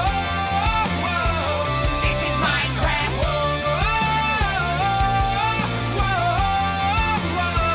This is Minecraft. So now that Barbie is a gamer, she has to go back to her environmentalist roots, cause why not? Here we have Barbie and Dolphin magic. It starts off with some shitty pop song in the beginning, and then we find out that man is evil. But who cares, because Barbie's just chilling at her Airbnb with her sisters. So they're having fun, and then they meet a green dolphin and automatically fall in love with it and not freaking out, because why the hell is a dolphin green? Radioactive, man. My eyes, the goggles do nothing. And then nothing of value happens for the next 30 minutes. It's just filler. It's not until we meet Ken's boss, and she's a bitch. And then out of nowhere, these mermaids exist here, and they make a deal with Barbie, and she brings her back to her Airbnb. They do, and they go to some bar and eat a shit ton of bread. Bitch, you gonna get fat with all that bread. Oh wait, look at all the human. Never mind. And then they make some music with coconuts. After that crap, we then find out that Ken's bitchy boss is working with the man and wants money. As usual. But then the mermaid is exposed, but don't worry, the bitch is exposed as well. They start shooting at our heroes, and Barbie's just standing there because I guess she has main character aura. But then the evil corporation steals the dolphin, so it's up to Barbie and her little sisters to save the dolphins. So Skipper, no, not that one. Yes, I've memorized their names, even their personality. But she's a hacker and hacks the mainframe and frees the dolphins and the mermaids. But then the villains are after them, and we have a dumb chase scene. They then capture the mermaid and our heroes fail. But then Barbie activates her Uno reverse card and the bitchy villain is sent to horny jail because I said so. So they say goodbye to their fishy but mammal friends and they enjoy their vacation. The end. Once again, it's pretty good. Yes, these movies are finally getting good in a cheap, stupid sort of way. With this upward trajectory, I'm looking forward for the next few films. And up next is Barbie Princess Adventures. Oh god. Give him a chance. Give him a chance? Well, you probably gave Barack Obama a chance too. You sang with you probably voted for one. No, I didn't. So yeah, Barbie's running all epically, and then it turns out she's in a movie, and then they start singing. Also, the series has become a little more peppier, energetic, and more self-aware, so that's pretty cool. We find out that Barbie's an influencer, and she wants more influence, so she goes to LA, even though other movies says that she already lives there, but whatever. She goes to meet some agency to help her out, which is a lot closer to reality. No, seriously, look it up. So she goes there and meets a shady manager, and he tells her not to go to the West Wing, because that's where he keeps his secret dungeon. Barbie then meets a princess, and then she complains about how her life is always controlled, and you know where this is going. Yep, it's the old switcheroo. But then Barbie is exposed for lying, but she saves princess, I guess. Charlie Morningstar hates the fake Barbie, but she tolerates her, and Barbie blogs about her switch live. Then out of nowhere, we get a villain who clearly gets pegged, and then he starts singing. If I ruled the world, I would kick it up a notch. King Trey the first, leading with my chisel. God damn, you are not in sync. Get the fuck out of here, bitch. So Princess Barbie's walking around and she sees a bunny, and then they kidnap her by placing her in a bag. Like, wow, just wow. But then the bunny goes to the real Barbie and guides her to some sex dungeon, and Barbie's about to expose the Epstein tunnels, but her agency says, nah, don't do it. But then the Princess Barbie and the real Barbie are trapped in a yacht, but they escape through the real Barbie's girl boss mode. They ride a boat and have a stupid chase scene, and this is a goat. This is a bucket. Dear God. They kill the henchman with a fucking umbrella and stop Prince bitch ass from stealing the crown. And once again, it ends with some rejected has-been hotel song. This film was meh. I don't know, not the best out of the modern Barbie films, so skip it. I'm doing you guys a favor. You know, we've been focusing a lot on Barbie, and I've been saying her name a lot. I've said her name like, what, 329 times so far? So enough of her on the spotlight. Let's have other characters and have their moment in the sun. And here's a good starter with Barbie, Chelsea's lost birthday. So Barbie and her little sister are bored, but it's Chelsea's birthday, and to celebrate they go on a cruise. That's nice of them. What's not nice is this Segway asshole. As the ship's activities director, it is my job to ensure that Who cares about him? They go to some DJ scene, but oh, come on, he's there too? It's pretty clear he's gonna be the main antagonist of this. We then meet Arlene, and it's pretty clear she has pronouns in bio. And you know what Freddie once said? Don't mind her. She has green hair and pronouns. They then go to a pool party, but it floods, so they go to bed. Chelsea then wakes up and is all excited, but then it looks at the calendar, and it's the 11th, and her birthday was the 10th, so that means her birthday became... Then the asshole Segway dude tells her this. Last night, we crossed the international date line. What does that mean? It's like crossing a time zone, but instead of gaining 1 hour, we skipped 1 whole day. Well, shit. And then they go to a random island, and then this talking parrot tells Chelsea there's magic on the island. Yes, just listen to a random animal that can talk. Guess she needs pills as well. Must run in the family. And Chelsea is allowed to walk around the island unsupervised, and no one worries about her. But then she meets some crying elephant and is sad because she lost her family, so she offers to help her find her family. And so they're off on a journey, and they find a flower that tells them riddles. When I am alive, I do not speak. Anyone who wants to take... What the fuck are you doing? Alright, admittedly, I just did that one for the comedic timing. Okay. Barbie then realizes her sister is missing and then gets off her ass and goes out to find her. Chelsea then meets Melman's sister and she's stuck and is about to be eaten by a spider. Damn, this is dark. But it's obviously saved by this little girl. They then have to solve another riddle and then this happens. What? And then out of nowhere, a monkey shows up and befriends him and a tiger as well. And by God, this is one sassy cat. Oh, they're so sassy! Oh, my cats are so sassy! Oh, my cats are so sassy! Oh, wait, a couple of sassy cats! Oh, and the monkey dabs. 5 of them then make music together to defeat Baku. But then they're about to die, but then Chelsea remembers to believe in herself or some crap like that. They escape, but then the volcano explodes and are surrounded by lava, and they're gonna get killed by Baku. Look, I need an LGBT without the BLT. But then Chelsea says, nah, I'd win. They find a random cake that grants them wishes, so everyone gets their wish granted. But then it turns out it was all a dream. What? What the fuck? So they punch the Segway guy in the face and celebrate her Barbie with another dance off. God, how many times have I said that already? Whatever. This film was still cute. I like it, and I'd recommend it. Alright, enough of her little sisters. It's time to go back to Barbie in Barbie's Big City, Big Dreams. Since it's the big city, it's gonna take place in New York. And we have a cool intro. And then, oh God! Look at Barbie. What a scary bitch. Oh, it was a dream. Thank God. We then meet some black ballerina because she's also a character named Brooklyn. Really? They're pulling that card? I guess they are, because after that, we meet some Mexican maid from Family Guy. No, I have no money. Man, this is peak diversity. Also, they do look the same. Like, seriously, they just changed the skin color. Oh no, Peter, quick, change pigments. Don't do that, Barbie. Twitter will rain hell on you. We then find out that both of them are going to dancing school and wackiness ensues. And then out of nowhere, we meet Velma. She explains that she's the daughter of some big time celebrity. The whole Insta-lebrity thing is out of control. When my dad became my manager, I just stopped having a life. Then everything changed when my dad took over. What? That's conveniently weird. This random geeky girl is some celebrity. But whatever, they both accept her and just move on to their dancing class. And Barbie is struggling but doesn't care because she believes in herself. And then Barbie and the other girl are dancing and she accidentally pushes her off because we need some form of conflict here because there ain't shit going on. Seriously, all we had was Velma's past and her dad does show up. Oh wait, the principal expels Barbie because she thought she did it on purpose. And now they're having a falling out party and they get all sad. So Barbie goes home and is sad. Then Brooklyn flies all the way to LA to say that she forgives her. That's nice of her. Oh, and the Velma subplot really didn't go anywhere, even with her dad. He showed up, but didn't do shit. But hey, they win the competition and everyone's happy. This was a pleasant film. A little dumb drama that made no sense, but it still gave me a smile. Fuck it, we've been on the surface for way too long. Let's go back under the sea with Barbie Mermaid Power. The film starts off with this Smurf lady talking about how these 8 mermaids must compete to become the Master King. Hey, she's just following orders by the Master Emerald. Oh, and we have this Shrek mermaid.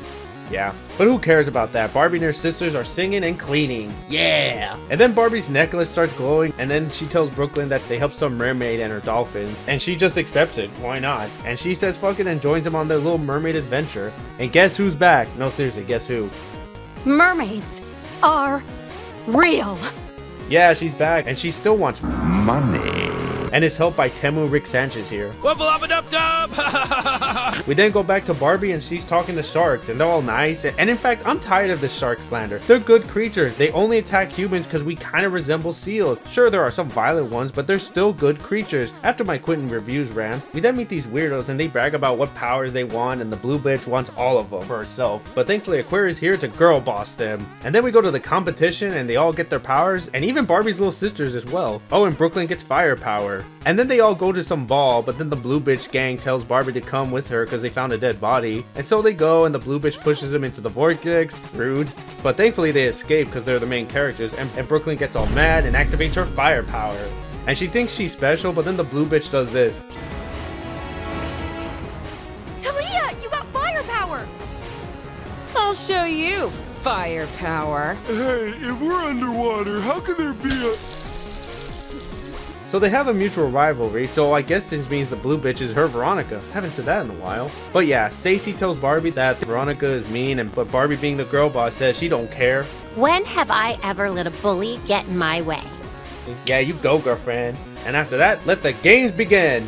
and they suck. Some narwhal sexually harasses Barbie, but uses it to her advantage, and this makes the blue Veronica all mad. And then out of nowhere, we cut to Chelsea and Aquaria, and they encounter the great floating trash pile that is the UK. And then they get kidnapped by the boss bitch from the last film, so the porpoise runs back to the Coliseum and tells them that the little girls got kidnapped, and the blue Veronica's all, who cares, I'm gonna win. But then her mom says, fuck you bitch, we gotta save them. And the black Barbie becomes a real girl boss. You know what being a real sister means? It means we stick together. So now they must move the UK out of the way to save their kingdom and punish Rick Sanchez leaves like the little bitch that he is. Good riddance. But then the boss bitch still wants the crown, and Barbie uses the power of Steven Universe to make her a good boy. So both little sisters are saved, and we find out that Barbie's superpower is hard. Like, wow, that is the gayest power ever. Fucking damn. They point at the iceberg that sunk the Titanic and sing and have a grand old party. This, once again, was a fun little film. Cheesy and corny, but harmless altogether. Give it a shot. Alright, it's time to wrap it all up with Barbie Skipper and the Big Babysitting Adventure. Oh god, come on, it's almost over, it's almost over, it's almost over. The film starts off with this Teen Titans Go as Hell animation, and these three wannabe powerful girls want to stop some villain of the week. Oh, and Barbie becomes Alfred. Oh, mighty heroes of good, I regret to inform you that the— Look at me, I'm British. Wow, epic fail. So the Super Sitting Squad, I can't believe I said that, goes out and they must stop this bitch's plot to turn everyone into adults. Like, save for retirement and talk about the demise of DVDs. Hey, DVDs are making a giant comeback, and not only that, this is just some shitty Kids Next Door plot line. So they defeat the green bitch with the power of slideshows, and then we cut to the real world and we see Skipper's babysitting service is failing because she talked about the Israeli-Palestine conflict. But then Barbie motivates her with this speech. Skipper, we Roberts don't do quit. We dig deeper, fight harder, stand up for what we believe in. And Skipper, I believe in you. Okay. Oh, and Barbie's gonna be MIA, so really Stacie is the main star of the show, so she has to find a summer job. And so Skipper's like minding her own business, and then out of nowhere, Skipper meets her Veronica, and it's this bitch who's a decade older than her, like wow, real mature. So Skipper's trying to find a job and goes to this job search thing, and it's run by Veronica, and for whatever reason she gives her a job, I don't know, for her sick pleasure, but either way, she gets hired for some amusement park, and then it turns out that Veronica's dad is a rich businessman. And then out of nowhere, Skipper becomes a legit girl boss and gives everyone free ice cream for some reason. And Veronica sees this and was gonna use this to get her fired, but then this happened. You are a genius! Lure the customers in with something free, then whammo blammo, they end up spending a fortune on other stuff. Yeah, you go, girl! And then after that, Veronica proposes a gaming truck to her dad, and he leaves because she said pie. I guess that's his Achilles heel. And then they have a gaming truck just sitting there, and Skipper and a bunch of kids go inside and they throw a big ass party. But then they get kidnapped by this fat trucker who runs the Wholesome Memes Twitter page. Veronica freaks out, but Skipper assures that they'll be back, and the fat ass just leaves them. Like, wow, okay, you don't even drive them back. What's even dumber is that they go out into the desert, even though they have recon coming in for them, but whatever. But then Veronica's private jet shows up, and they still continue the party, and they fly the plane by themselves thanks to clown technology. I guess it's fueled by parties, and then they'll land safely. Veronica's trying to distract her dad with profits, and then they finally come back, and then Veronica stands up to her dad. You're making a huge mistake. I ran the numbers. The daycare idea will work. Tammy, you've never spoken to me like this before. You've never listened to me before. And because of this, they open a daycare in the middle of an amusement park, which by the way is a really bad idea if you think about it. And then it ends with singing. Stacie, the movie is over. Fine. Guess I'll just have to star in my own movie. Oh yeah, and she has one too, and it's coming up right next. Coming up next is the final movie of them all. And what a way to end it in Barbie Stacie to the rescue. As we know, she's a sports junkie and she's gonna do a flip. And not gonna lie, it's pretty over the top in a stupid, adorable kind of way. I love it. Stupid dog! You made me look bad! After that filler, we get the title card and Barbie is singing on how amazing they are with some shitty autotune. Yeah. But none of that matters. They're off to Wisconsin to visit their rich aunt and some county fair. And then we meet some quirky characters, including Mandark. Hi, my name's Chelsea. Do you want to be friends? Okay. But do you like math? Fuck you! You piece of shit! And then nothing happened for like 40 minutes. I don't know, something about a race and peeling potatoes. Voila! Neat, trim, and ready for the compost heap. That's real pretty, Double D. But we only got 10 zillion more to peel. Fruit of the earth! They then have a race because they're racist, and Stacie wins because, yeah. And all the while, Barbie and Skipper are trying to fit this big-ass balloon in their car, but it's too big, like I said, so they fly it instead. What could possibly go wrong? But oh no, they forgot Stacie, and Barbie and Skipper are stuck in a tree, and they lost their phone, and promised tomorrow. Holy shit! They're gonna die. But no worries, it's up to Stacie to save her sisters. Title. Stacie is scared but must overcome her fears, and she does. And she saves Barbie and her sister from the trees, and the whole town celebrates, and the day is saved thanks to the Powerpuff Girls. And these last two films were really cute, not gonna lie. They were stupidly cute. That's the best way to describe them. And with that, all the Barbie movies have been reviewed. And they were films, alright. Not gonna lie, the early works were really bad. Like, super bad. Just a bunch of generic girly crap. But it wasn't until Barbie's Perfect Christmas was when they started to actually make them enjoyable. They're still shit though. But yeah, overall these films were pretty wonky, but hey, I at least had a lot of fun, relatively. And speaking of which, here are my top 6 Barbie films. Why top 6? Because I'm the nostalgia critic and I review the shitty games for a living. Why am I in the woods? Number 6, Barbie Spy Squad. Number 5, Barbie Video Game Hero. Number 4, Barbie Skipper's Big Babysitting Adventure. Number 3, Barbie Stacie to the Rescue. Number 2, Barbie Chelsea's Lost Birthday. And the best Barbie movie of them all is Barbie with Margot Robbie and Ryan Gosling. Anyway, ladies and gentlemen, this has been all 42... Wait, there's another one? Oh, Barbie and the Epic Road Trip. I don't know. She drinks and drives and dies. I don't know. But anyway, ladies and gentlemen, this has been Dino, and I hope everyone had a lovely time, and a Merry Christmas to you, and Happy New Year to all, ladies and gentlemen.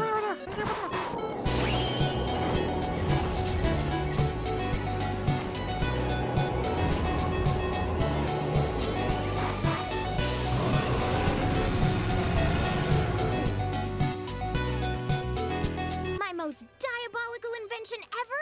The adultifier works. Hey, why am I the bad guy in this? Your ass!